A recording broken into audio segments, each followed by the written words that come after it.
ইরানের হাতে আছে এমন একটা জিনিস যেটা নিয়ে আমেরিকা, রাশিয়া আর ইরান তিনজনই এখন টানাটানিতে। জিনিসটার নাম সমৃদ্ধ ইউরেনিয়াম। ট্রাম্প বলছেন আমেরিকায় আনবেন, পুতিন বললেন রাশিয়ায় রাখো, আর ইরান বলছে কোথাও যাবে না, এই মাটিতে। 2026 মস্কোতে এক সংবাদ সম্মেলন। পুতিন মাইকের সামনে দাঁড়িয়ে বললেন, ইরানের সমৃদ্ধ ইউরেনিয়াম রাশিয়ায় রাখতে আমরা প্রস্তুত। কথাটা শুনতে সাদামাটা, কিন্তু ভেতরে আগুন। কারণ এই একটা প্রস্তাব দিয়ে পুতিন আসলে আমেরিকাকে সরাসরি চ্যালেঞ্জ ছুড়ে দিলেন। আগে বোঝা দরকার এই ইউরেনিয়াম আসলে কি জিনিস আর কেন এটা নিয়ে এত মাথা ব্যথা। পারমাণবিক বোমা বানাতে লাগে 90% বিশুদ্ধ ইউরেনিয়াম। ইরানের কাছে এখন আছে 60% পর্যন্ত সমৃদ্ধ, পরিমাণে 900 পাউন্ডেরও বেশি। 60 থেকে 90% নিয়ে যেতে প্রযুক্তি আর সদিচ্ছা থাকলে কয়েক সপ্তাহও লাগে না। মানে ইরান চাইলেই পারমাণবিক বোমার দরজায় দাঁড়িয়ে যেতে পারে। এটাই আমেরিকার সবচেয়ে বড় ভয়, আর এই ভয় থেকেই শুরু হয়েছে পুরো এই খেলা। এপ্রিলে ট্রাম্প রয়টার্সকে বললেন, আমরা ইরানের ভেতরে ঢুকব, বড় যন্ত্রপাতি দিয়ে খুঁড়ব, আর ওই ইউরেনিয়াম আমেরিকায় নিয়ে আসব। ভাষাটা অনেকটা ডাকাতের মতো হলেও উদ্দেশ্যটা পরিষ্কার, ইরানকে পুরোপুরি নিরস্ত্র করা, ভবিষ্যতে পারমাণবিক হুমকি দেওয়ার সুযোগ না রাখা। ট্রাম্প আরও বললেন, চুক্তি শিগগিরই হবে, আর যুক্তরাষ্ট্র চূড়ান্ত সমঝোতা না হওয়া পর্যন্ত ইরানের উপর নৌ অবরোধ বজায় রাখবে। এমনকি ইসলামাবাদ সফরের ইঙ্গিতও দিলেন তিনি।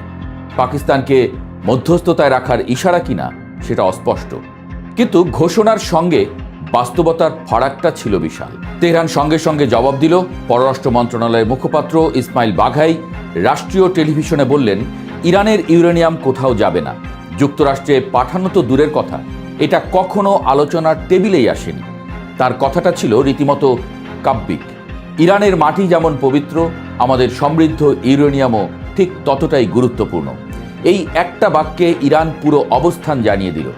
ইউরেনিয়াম তাদের কাছে শুধু একটা ধাতু নয়, এটা তাদের সার্বভৌমত্বের প্রতীক, শেষ দর কষাকষির হাতিয়ার। বাঘাই আরও হুঁশিয়ারি দিলেন, নৌ অবরোধের চেষ্টা হলে ইরান উপযুক্ত জবাব দেবে। এটা যুদ্ধবিরতির লঙ্ঘন হিসেবে গণ্য হবে। মানে ইরান কথায় না, কাজেও শক্ত থাকার বার্তা দিল। এই অবস্থায় পুতিনের মাঠে নামাটা বুঝতে হলে একটু পেছনে যেতে হবে। 2015 সালে ওবামার আমলে 6 পরাশক্তির সঙ্গে ইরানের একটা পারমাণবিক চুক্তি হয়েছিল, নাম JCPOA।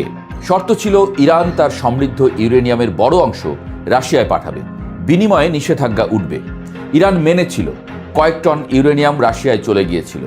তারপর 2018 সালে ট্রাম্প একা ওই চুক্তি ছিঁড়ে বেরিয়ে গেলেন। নিষেধাজ্ঞা ফিরল, ইরান আবার সমৃদ্ধকরণ শুরু করল। পুতিন এখন বলছেন আবার সেই পথে ফেরো, কিন্তু ইরান জানে একবার বিশ্বাস করে কি পেয়েছিল তারা। পুতিন নিজেই একটা গুরুত্বপূর্ণ কথা বললেন। তিনি জানালেন, যুদ্ধে জড়িত সব পক্ষই আলোচনায় একমত হয়েছিল যে ইউরেনিয়াম ইরানের বাইরে যাবে। কিন্তু তারপর আমেরিকা বলল, ইউরেনিয়াম শুধু মার্কিন ভূখণ্ডেই আনতে হবে। এই এক দাবিতেই সব ভেস্তে গেল। ইরান আর রাজি হলো না। পুতিন তাই মাঝখানে একটা সমাধান ছুড়ে দিলেন, না আমেরিকার মাটিতে, না ইরানের হাতে, রাশিয়ায় রাখো। পুতিন আরও বললেন, মস্কো একই সঙ্গে ওয়াশিংটন আর তেহরান দুইয়ের সঙ্গেই যোগাযোগ রেখে চলছে। মানে রাশিয়া এখন নিজেকে একমাত্র মধ্যস্থতাকারী হিসেবে দাঁড় করাতে চাইছে। এখন প্রশ্ন হলো, পুতিন কি আসলেই ইরানের বন্ধু হয়ে এলেন? একটু ভাবলেই উত্তর পাওয়া যায়। রাশিয়ার প্রস্তাবে আমেরিকার স্বার্থ আংশিক পূরণ হয়, ইউরেনিয়াম ইরানের হাতের বাইরে যায়, কিন্তু যায় রাশিয়ার নিয়ন্ত্রণে, আমেরিকার নয়। এতে পুতিনের লাভ 3টা: ইরানকে মস্কোর কাছে কৃতজ্ঞ রাখা, মধ্যপ্রাচ্যে রাশিয়ার প্রভাব ধরে রাখা, আর আমেরিকার একচ্ছত্র নিয়ন্ত্রণে সরাসরি বাধা দেওয়া। বিশ্লেষকরা বলছেন, পুতিন ইরানের বন্ধু সেজে আসলে নিজের ঘর গোছানোর পরিকল্পনা করছেন। তাহলে ইরান এই প্রস্তাব মানবে কিনা, এটাই প্রশ্ন। ইরান এখনো চুপ, সরাসরি না বলেনি, আর এই চুপ থাকাটাই একটা সংকেত। রাশিয়ার প্রস্তাব আমেরিকার দাবির চেয়ে অনেক কম অপমানজনক। আমেরিকায় দিলে ইউরেনিয়াম চিরতরে হাতছাড়া, ফেরত পাওয়ার কোনো সুযোগ নেই। রাশিয়ায় দিলে অন্তত একটা পথ তো খোলা থাকে। কিন্তু 2015 সালের ধাক্কা ইরান ভোলেনি। একবার দিয়েছিল, ঠকেছিল। তাই সিদ্ধান্তটা সহজ নয়।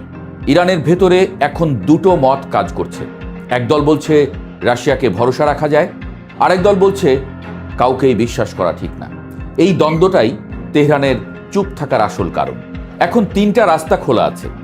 এক, ইরান রাশিয়ার প্রস্তাব মানে, কিছুটা মুখরক্ষা হয়, পারমাণবিক ইস্যু মিটে যায়, যুদ্ধবিরতি টেকে। দুই, আমেরিকা রাশিয়ার প্রস্তাব নাকচ করে, আবার চাপ বাড়ে, নৌ অবরোধ জারি থাকে, পরিস্থিতি আরও ঘোলাটে হয়। তিন, কোনো চুক্তিই হয় না, তিন পক্ষের টানাটানি চলতে থাকে, ইরান ইউরেনিয়াম আঁকড়ে ধরে বসে থাকে, অনিশ্চয়তা বাড়তে থাকে। পুতিন বললেন যুদ্ধ দ্রুত শেষ হওয়ার আশা করছেন, ট্রাম্প বললেন চুক্তি শিগগিরই হবে, কিন্তু ইরান এখনো বলছে না। সব মিলিয়ে এই ইউরেনিয়াম এখন শুধু একটা ধাতু নয়, এটা ইরানের শেষ দর কষাকষির হাতিয়ার। যুদ্ধে বিপর্যয় হওয়ার পরেও এটুকু হাতছাড়া করলে তেহরান চিরতরে দুর্বল হয়ে পড়বে। এটা রাশিয়ার মধ্যপ্রাচ্য কৌশলের তুরুপের তাস। মস্কো এটাকে ব্যবহার করে আমেরিকার বিরুদ্ধে নিজের অবস্থান শক্ত করতে চাইছে। আর এটা আমেরিকার সবচেয়ে বড় মাথা ব্যথা, কারণ ইরানের হাতে এই মজুদ থাকা মানে পারমাণবিক বিপদ সবসময় দরজার কাছে। তিন পরাশক্তি টানছে তিন দিকে, মাঝখানে একটা ধাতু, যেটাই ঠিক করবে পরের অধ্যায়টা আসলে কেমন হবে।